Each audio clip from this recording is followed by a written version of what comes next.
Amen. Ngiyabingelela ngegama lenkosi uJesu ngithi ukuthula makube kini bandla likaNkulunkulu, bantu bakaNkulunkulu, bantwana bakaNkulunkulu. Nginamukela ku-channel i-First Great Commandment. Ngicela ukuthi ni-subscribe, nilandele. Ngakuthokozela kakhulu ukuthi nilandele. Niyathandwa uNkulunkulu, nami futhi ngiyanithanda. Uthe yena ezami ziyalizwa izwi lami, mase zizwile izwi lami ziyangilandela. Amen. Ngakho-ke ukuba khona kwenu la, ngiyazi ukuthi niyalizwa izwi likaNkulunkulu njalo nifisile ukumlandela. Le channel kakhulu ngivulele abantwana ukuthi uma ni-subscribe nibuka niphinde nibasendele futhi nibathumele nabo bezifundele lokho kufanele ukuthi nibafundise khona. Lokho kufanele ngibafundise khona, nalokho kufanele nibafundise futhi khona, nalokho kufanele bezifundele khona. Sibonga uNkulunkulu ozosipha lowo kuhlakanipha, ozosipha lawo mandla ukuthi sikhulise ingane zethu kahle ngoba ziphumile esandleni. Asisayenza okuyikho, azikwazi futhi ukuthi ziphumile esandleni, azikwazi futhi ukuthi azihambi kahle, azihambi ngobungcwele. Sizizele kodwa asizihambisanga kuNkulunkulu, asizi-introduce-anga kuNkulunkulu, asizinikezanga uJesu Kristu. And yena uJesu Kristu uthini? Ngicela ukufunda incwadi lana uMakho 9. NgokaMakho 9, uMakho 10 evesini lika-13 ithi ukubusiswa kwabantwana, khona baletha kuye abantwana ukuba abaphathe, kepha abafundi babakhuza. Kodwa uJesu ebona wathukuthela wathi kubo, vumelani abantwana beze kimi, ningabanqabeli, ngokuba umbuso kaNkulunkulu ngowabanjalo. Abefundi babenqabela abantwana, bengabahambisi kuJesu, bengabahambisi kuNkulunkulu. Kodwa yena wabakhuza wathi, vumelani abantwana beze kimi, ningabanqabeli ngoba umbuso wezulu unjalo. Uma eqhubeka uthi, ngiqinisile ngithi kini, yilo nalo ongamukeli umbuso kaNkulunkulu njengomntwana kasoze angena kuwo. Wabagona wababusisa ebeka izandla phezu kwabo. Amen. Okusho khona ukuthi uNkulunkulu uyabadinga abantwana, uJesu uyabadinga abantwana ukuthi beze kuye, ningabanqabeli ngoba umbuso kaNkulunkulu ungwaba njengabantwana. Sekhuluma nabantu abadala manje ukuthi umbuso kaNkulunkulu awufani nani, kodwa njengowabantwana ngoba abantwana bazelwe benenkazimulo, banenkazimulo kaNkulunkulu. Bawonwa yithi ngokwenza kwethu, sifaka izinto ezirongo kubantwana, sifaka ubulwane kubantwana. Kodwa ngaphandle kwalokho nje, umntwana ophethe inkazimulo kaNkulunkulu, ozelwe naye uNkulunkulu ngokuthanda, esibusisile ngabo abantwana, kodwa thina sithatha isibusiso siyasimosha. Ngalokho-ke ngiyanamukela lonke, ngisho ukuthi ngizoba ngumzali kubantwana, ngibe yi-advisor futhi kubantwana. Ngiyabacela, uJesu Kristu uyabadinga abantwana, uthi nibavumele beze kuye. Zobafundisa nje indlela kaJesu Kristu, si-introduce ivangeli kubo, sikhulume ukuthi uJesu ngubani, uNkulunkulu ubani, umoya ongcwele ungubani, baphila kanjani nabantu bonke, behlale kanjani nabantu bonke. Siyababona baphumile esandleni, bayazilawula, bayenza intando yabo, kodwa futhi bengazenzi. Lokho kufanele ukuthi sibancedise, kugwenywe yithi abadala, siphinde futhi sibafundise ukuthi bemelane nezimo ezinjalo, bekwazi ukunqoba kuzo. Ngegama lenkosi uJesu ngizofunda nje ama-scriptures noma engekho ebe maningi, kodwa ngizofunda la ngithanda ukuthi ngifunde khona, kube yisingeniso nje nazi ukuthi la sizokhuluma ngabantwana, sikhulume ngoJesu noNkulunkulu, sikhulume ngombuso wezulu. Yikho nje esizokukhuluma namhlanje. Ngizofunda enye incwadi futhi, uJohane 14. Ngiqale nje ekuqaleni, inhloko yombhalo ithi inkulumo yokuvalelisa kukaJesu. uJesu umevalelisa ngoba siyazi ukuthi waba ngumuntu, waba khona la emhlabeni, waphila emhlabeni engumuntu, ephila nabantu. Sisazokufunda ukuthi ubephila njani nabantu. Yikho lokho engikufunela abantwana, okufunwa nguNkulunkulu ekufunela abantwana, ukuthi yena engumuntu emhlabeni wayephila kanjani nabantu.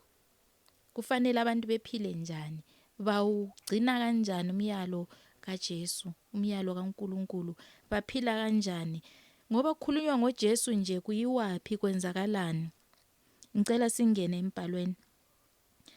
Uvesi 1 uthi, inhliziyo yenu mayingakhathazeki, kholwani ngoNkulunkulu nikholwe nayimi. Ekhaya likaBaba kukhona izindlu eziningi. Uma bekungenjalo bengiya kunitshela ukuthi ngiya ukunilungisela indawo. Uma ufunda encwadini kaMahebheru 13 ithi asinamuzi omiyo emhlabeni. Ufunde nje from verse 14 siya ku-16.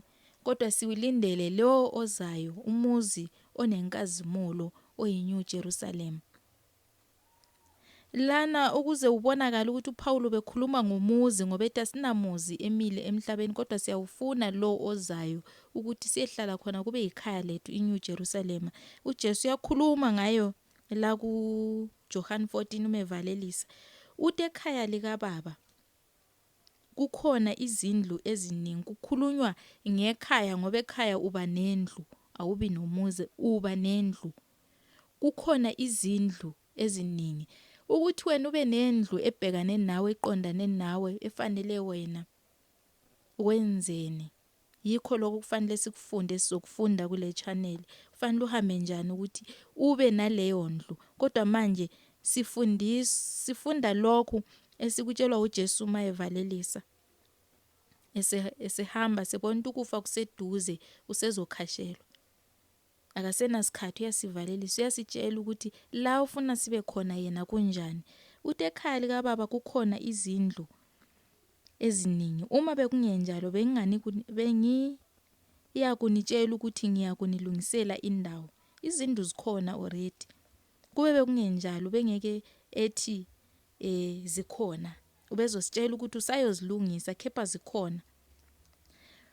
Uthi nanxa ngiya kunilungisela indawo, ngobuya ngize nginibuyisele kimi, ukuba lapho ngikhona nibe khona nani. Uthi noma ehambe siyasilungisela indawo, uzobuya futhi aze ebe nathi, ukuze la khona yena nathi sibe khona. Ubuya kanjani? Ewumoya ongcwele ezohlala nathi, ukuthi noma lezulwini la khona thina siconnect spiritual. Ukuthi siconnecta kanjani sizokufunda futhi masiqhubeka kule channel. Lana nje ngifaka isingeniso nje kuphela. Uverse 4 uthi, nalapho ngiya khona ngiyayazi indlela, niyayazi indlela. uThomas wathi kuye, Nkosi, asazi lapho uya khona, siyazi kanjani indlela na? uJesu wathi kuye, mina ngiyindlela, neqiniso, nokuphila. Akakho oza kuBaba ngaphandle kwami. Uthi mina ngiyindlela, neqiniso, nokuphila. Akekho ongaya kuNkulunkulu ngaphandle kwakhe. Uma uzitshela ukuthi uNkulunkulu uyakuthanda, yebo uyasithanda uNkulunkulu nothando, sithanda sonke ngoba sisela emhlabeni. Kodwa uma uzitshela ukuthi uzoya ezulwini ngokuthandwa uNkulunkulu, cha, akunjalo. Uzitshela ukuthi uzoya ezulwini ngenxa yokulunga kwakho, lokho ucabanga ukuthi ulungile, cha, akunjalo. Ukuthi nje size siye ezulwini, uJesu uye indlela. Akukho la ungahamba khona ngaphandle kokuthi uhambe through Jesus, uye kuNkulunkulu uBaba wethu lo osithandayo. Awuhambi ngenye indlela. Ngeke sithi iphuma ibheke eMaputo o iphuma ngo-M3 o uphuma kanjani indlela ezulwini, cha. Ngeke sithi iphuma ngayiphi indlela ezulwini. NgoJesu nguye indlela. Kufanele sihambe ngaye, sizwe ngaye, samukele yena. Kusulwe lokhu kuona okwenziwe ekuqaleni, singena ekulungeni nasekuphileni kukaNkulunkulu okuhlelelwe thina. Amen. So kuningi esazokukhuluma, kodwa namhlanje ngizelanga ukuthi ngishumayele sikhuluma okuningi. Into engizoyenza nje ukuthi siye futhi kwenye incwadi uJohane 17. Ayisoze ngichaze kakhulu, ngizoyifunda njengoba injalo, sikhuleke sibe semthandazweni lo esawukhulekelwa uJesu, ekhulekela abafundi bakhe, ezikhulekela yena kanye nabafundi bakhe. Abafundi basebethunywa ukuthi hambani nenze izizwe zonke abefundi, bebhaphathizwe egameni lami, bebe ngabantu bami. Usho njalo masifunda kuSamuel ukuthi bebe ngabantu bami, mina ngibe uNkulunkulu wabo. Sizofunda umthandazo. Ngicela ukuthi nibe sesimeni sokuthi siyathandazelwa nguJesu, sithandazelwa laba abayamkela izwi lakhe, ethandazela laba abaphethe umsebenzi kaNkulunkulu. Ngoba mangikhuluma la, yebo ngiphethe umsebenzi kaNkulunkulu, ngithunywe nguye ukuthi ngikwenze lokhu, kodwa manguletha kuwe nawe uthunyiwe ukuthi ukuhambise kwabanye abantu. uJesu ukhulekela mina nawe, labo abazwileyo izwi, nawe olamukeleyo futhi uyakukhulekela. Ngicela singene emkhulekweni, mase ngiqedile ngizosho ukuthi ngiqedile bese siyayivala. Incwadi uJohane 17, sizoqala evesini ka-1. Inhloko yombhalo ithi umkhuleko kaJesu, ezikhulekela yena nabafundi bakhe nabo bonke abakholwayo. Ngicela ube sesimeni sokukhuleka, simeni sokuthi uyakhulekelwa right now, uwamkele umkhuleko ngegama lenkosi uJesu. Kuvesi 1, saqala kuvesi 1 iphelela kuvesi 26. Ithi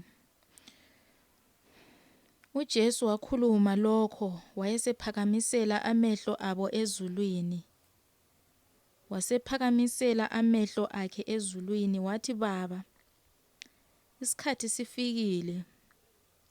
Khazimulisa indodana yakho, ukuba indodana yakho ikhazimulise wena. Njengalokho uyiphile amandla phezu kwenyama yonke, ukuba bonke oyiphe bona ibaphe ukuphila okuphakade. Ukuphila okuphakade yilokhu, ukuba bazi wena Baba Nkulunkulu, wena wedwa oqinisileyo nomthumileyo uJesu Kristu. Ngikukhazimulisile emhlabeni, ngifeze umsebenzi ongiphe wona ukuba ngiwenze. Manje-ke ngikhazimulisa wena Baba, kuwe uqobo ngenkazimulo ebenginayo ngikuwe, izwe lingakabikho. Manje ngikhazimulise wena Baba, kuwe uqobo ngenkazimulo ebenginayo ngikuwe, izwe lingakabikho. Ngibonakalisile igama lakho kubantu ongiphe bona kwabasezweni. Babe ngabakho wangipha bona, baligcinile izwi lakho. Sebazi ukuthi konke ongiphe bona kuvela kuwe. Ngokuba amazwi ongiphe wona ngibaphile wona, bawamukela, bazi sibili ukuthi ngavela kuwe, bakholwa ukuthi wangithuma wena. Ngiyabakhulekela bona Baba, angikhulekeli izwe, kepha labo ongiphe bona, ngokuba bangabakho. Amen. Uthi uyasikhulekela thina, akakhulekeli izwe, ukhulekela labo obaphiwe uNkulunkulu. Akakhulekeli izwe, thina kufanele siyezweni siyophendula izwe libe ngabantwana bakaNkulunkulu, ukwenzela ukuthi nathi sonke sela emhlabeni siphile kahle nabantu abaphilayo kahle, abanobuntu, abakwaziyo ukuphila. Sibaguqule, singabaguquli ngenkani, ngomusa, bezwe inguquko iphila phakathi kwabo. bemamukela uKristu Jesu inkosi yethu. Ngiyabakhulekela bona, ngikhulekeli izwe, kepha labo ongiphe bona ngokuba bangabakho. Konke okwami kungokwakho, nokwakho kungokwami. Ngikhazimulisiwe kubona. Angisekho ezweni mina, basezweni bona. Mina ngiza kuwe Baba ongcwele. Bagcine egameni lakho labo ngiphe bona, ukuze babe munye kanye nathi. Lapho ngisenabo ezweni, ngabagcina egameni lakho Baba, labo ongiphe bona. Ngabalonda, akakho kubo owalahleka, kuphela indodana yokulahlwa ukuba kugcwaliseke umbhalo. Sengiza kuwa kalokho, ngikhuluma lokhu ezweni, ukuba babe nokuthokoza kwami kugcwale kubo. Mina ngibanikile izwi lakho, izwe labazonda, ngokuba bengasibo abezwe, njengalokho nami angisiye owezwe. Ucabanga ukuthi uma usuphiwe izwi likaNkulunkulu, izwe ayisoze likuthande ngoba wena ungesuye owezwe. Uzoyenza izinto ezidifferent kwabanye abantu, uyenza izinto ezithokozisa uNkulunkulu. Awubheki injabulo yakho kuqala, kodwa ubheka lokho okuthandwa uNkulunkulu. Awubheki okuligugu kuwe. Okuyigugu kithi siyakulahla, kodwa bese sithembela kulokho okuyizibusiso kithi. Okuyigugu kuNkulunkulu phinde kuyizibusiso kithi, zilethwa nguye uNkulunkulu, zingalethwa ngumhlaba. Zingayi ngokuthi thina sithandane, kodwa sibusiswe ngalokho uNkulunkulu athanda ukusibusisa ngakho, okuyigugu kuye. Mina ngibaphile izwi lakho, izwe labazonda, ngokuba bengasibo abezwe, njengalokho nami angisuye owezwe. Angiceli ukuba ubasuse ezweni, kepha ngicela ukuba ubalonde kokubi. Abasibo abezwe, njengalokho nami ngingasuye owezwe. Iyacaca inkosi mayisikhulekela ukuthi ayiceli ukuthi isisuse ezweni, kepha ucela ukuba esilonde kokubi. Zikhona ezinye izinto esithi masishumayela sithi niziyeke or ningayila iyani la. Siyazi ukuthi njengezingane kusenzima ngoba nisakhula njengabantwana. Ubamba noma isikhuni sishisa, uyakwazi ukuthi usibambe lapha esishisa khona ngoba awazi okurong nokuright. Khona lokho uthi kurong yikho ufuna ukukutesta, uze ukuthi ngempela kurong kuzokulimaza kuphi, yikho lokho ufuna ukukutesta. Kodwa uJesu lama ekhuleka ukuthi angiceli ukuba ubasuse ezweni. So ziningi izinto ezenzakalayo ezweni okufanele sisuke kuzo, esingakutshela zona ukuthi usuke kuzo, kodwa uzwe kumnandi kuwo, kungavumi ukuthi usuke. Uthi kasisusi ezweni, uyasicelela ukuba singasuswa ezweni, kodwa silondwe kokubi. Nasemkhulekweni esifundisa ukukhuleka wathi sisindise kokubi. Uyasicelela ukuthi silondwe kokubi, sisinde kokubi. Kuphela kulabo abamamukeleyo, abamvumileyo uJesu.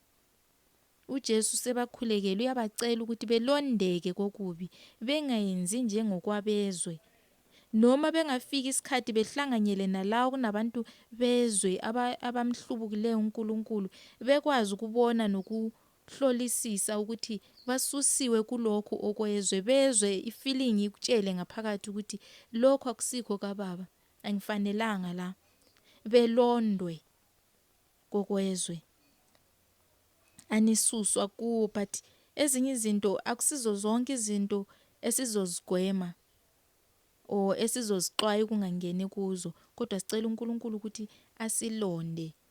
Futhi sicela umoya wokuhlakanipha ukuthi sibone ukuthi la akusafanele sibe la, ngoba kukhona esihamba khona singazi ukuthi kurong ukuthi siye lapho.